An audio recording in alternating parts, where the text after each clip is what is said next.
It's only thanks to major advances in technology that we've gained so much understanding of the universe around us. And we'll find that in each week of this course, it's the technology that's really at the core of each of the major astronomical discoveries that we're going to look at. But there are two sides to this coin, because astronomy also drives technology. Now, it's quite normal now to go down to your local cafe and open up your laptop and connect to the internet using the free Wi-Fi.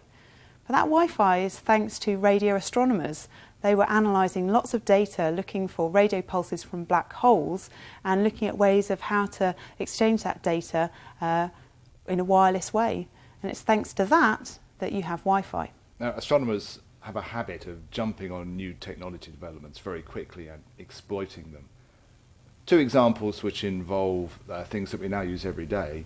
Firstly, the World Wide Web, and secondly, CCD technology, the kind of thing you have in your digital camera.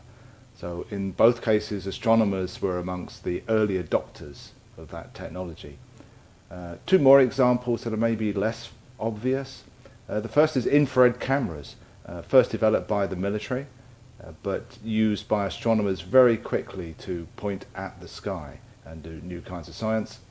But also three-axis stabilized spacecraft. X-ray astronomers were the first non-military users of that technology. Okay, so astronomy and technology, what's the horse, what's the cart? Who's pulling who?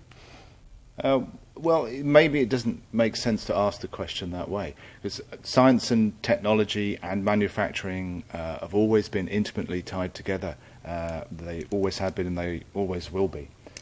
Indeed, but CCDs, when they were first invented, were incredibly expensive, whereas now they're quite affordable, so really we need the commercial side of things. Well, that's very true. There may be another example coming up in the future, I hope, which is the cost of getting into space, doing astronomy from space. It's very expensive, but it could get cheaper if there's a real commercial reason for going into space.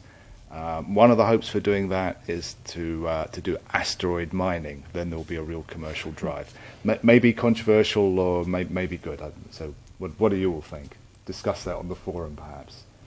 But anyway, that's all for this week. Mm-hmm. So next week we're going to talk about telescopes and how they work, and we're going to see how telescope technology allows us to understand the sun and its future.